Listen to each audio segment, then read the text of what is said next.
Alright, we're back here with the third installment of this Let's Play series. Where we left off last, I just activated this trap. The guy, soldier here, pushed a boulder down. One of the first traps in the game. You'll have a lot of traps like that in the future. Kind of things where unless you know it's coming, it might catch you by surprise.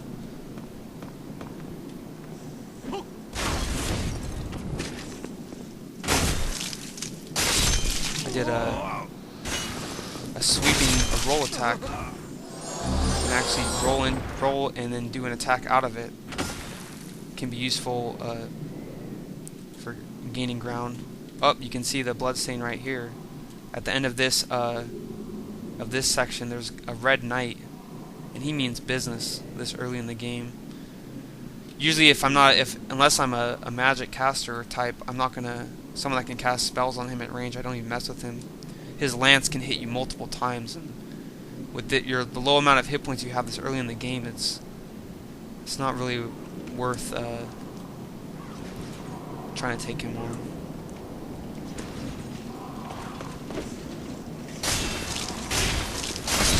And that is the power of the pole-arm. You can actually hop down here too. There's a crossbow item. I'm not gonna deal with that. Waste time. But this is actually a pathway back to the beginning of the level. And the reason you want to do this is that it opens up a shortcut. And it also, these barrels here are filled with gunpowder, I guess. Those guys, the dredgelings, are the names of those zombie guys. The ones with the flaming batons, flaming weapons, they can actually strike those and blow themselves up. Incidentally, can blow you up as well if you're within proximity. Those chains actually, you could have seen from down there, but they had some bodies attached. It's kind of pretty gruesome. But because you knock them down, you can pick up a couple of items off of them. Majority of the items you find in this game are actually off of the corpses of people that have succumbed to the demons in the world.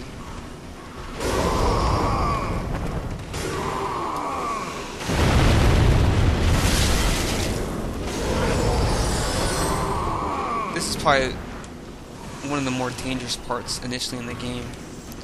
Just because these fire guys, if two of them attack you at the same time, they can bring you very close to death.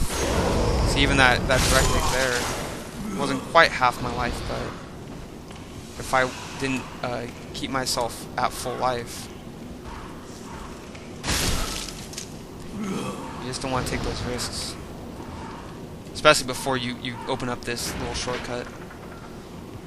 So this will open up one of the first magical treasures in the game, the clean ring. And what this does is, it's your first piece of jewelry, and it increases your hit points to, I'd say about 25% more when you're in soul form.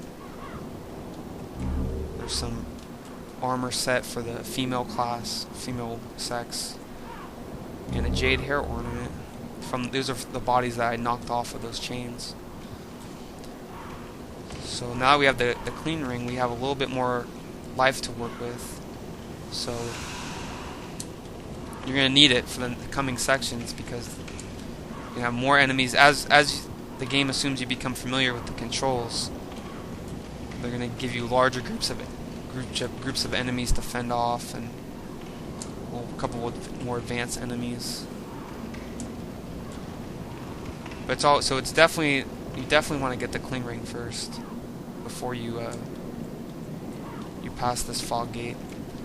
All the sections of the game are barred off by those fog gates.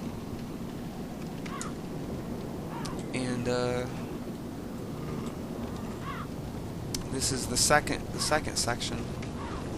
And the second trap. you're a new player, that will most likely get you. Unless you see any bloodstains here or messages.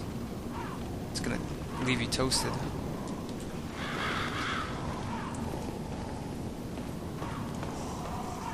That guy is your first enemy that has a halberd. But luckily for you and I,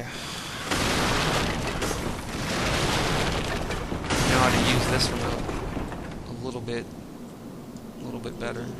Good day to you. This guy's a little enemy NPC. He has a couple items for sale, some healing items if you've already run out.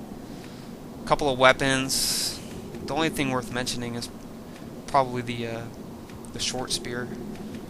The spear has the advantage of Go ahead. You're able to wield it and attack while holding a shield up, so leaves you a little bit less vulnerable, which is good if you're just starting out. He also has some armor, but as you can tell, I opt to go sans armor just for the advantage of having the ability to roll. So once I cleared it here, there's actually something you can do back near the start of this section. Oh, I dropped down. My mistake. And I fell right into a Black Knight. That's alright. That'll work.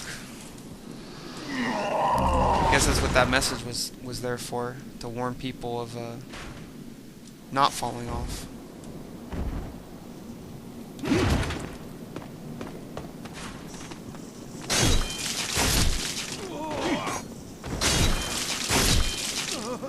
There's actually a weapon you can get here too, the scimitar, and I will be switching to that shortly.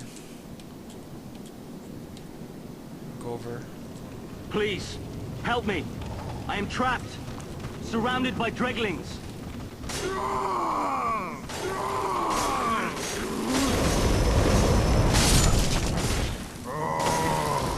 So this is your first introduction to Ostravia the Knight. He's the son of King Alan, the king of Balteria, and he's trying to figure out what's going on as well. A little flavor and lore. So he's on this quest to get to the end of the castle, so he can find out what's up with his dad, the king. My thanks for your brave rescue. I am Ostrava of Boletaria. Accept this as a... Gives you a little brass telescope. It's nothing too... All it does is allows you to zoom in on a distance. It's kind of a useless item, no real effect on combat.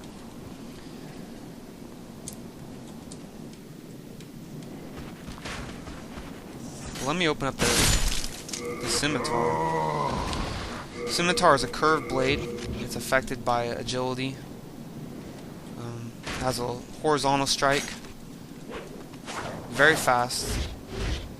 That's actually one of the main reasons it's worth using.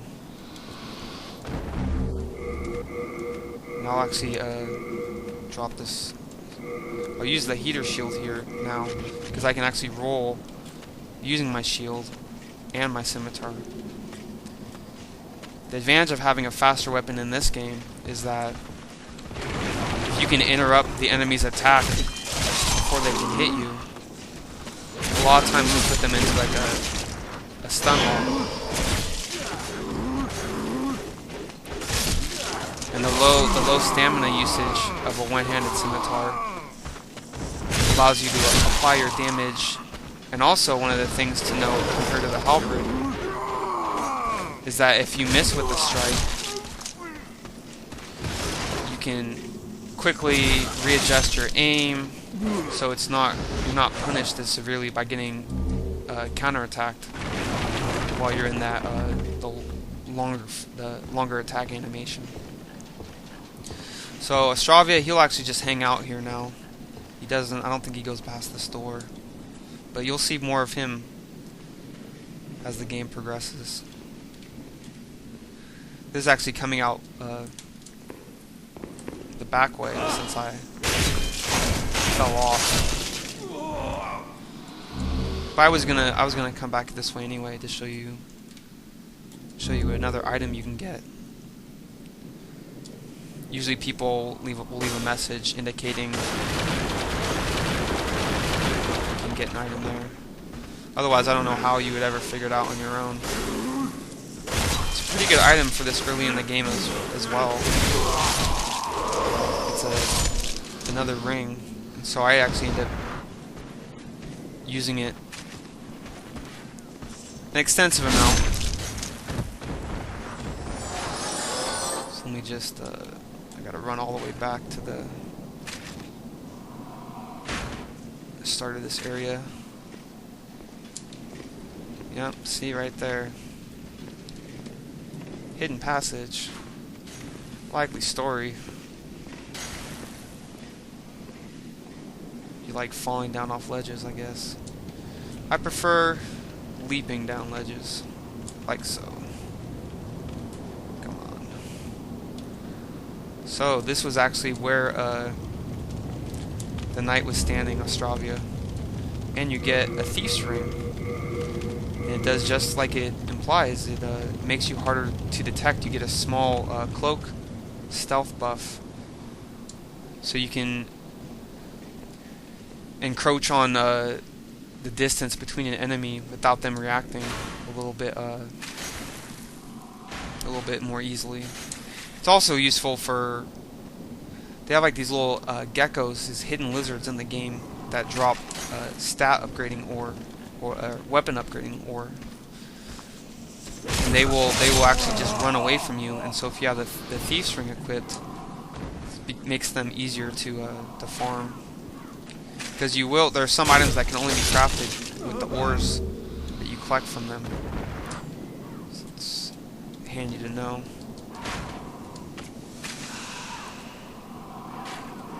I love how you can see the arrows in midair.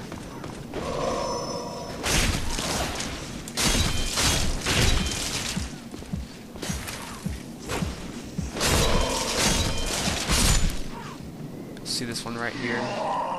Has like a little motion animation behind it. Did he survive? Oh yeah, he wants some more. The knights typically have healing items. Lots and lots of healing items for you, so they're actually a good enemy to farm early in the game, rather than spending your souls on buying grasses. You can save those for leveling up your stats.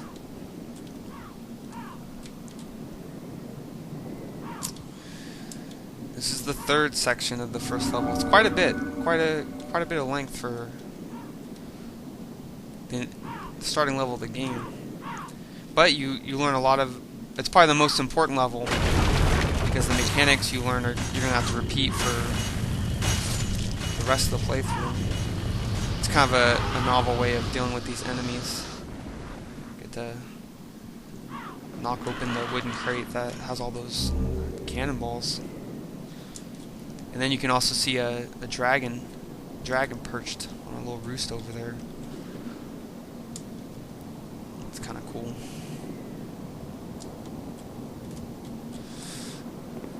These spear enemies are pretty annoying, especially considering they come in twos. Another reason I said that the spear is a good item is because you can see, man, they can just keep attacking with their shield up relentlessly. But I have enough healing items, I just kind of brute force through it.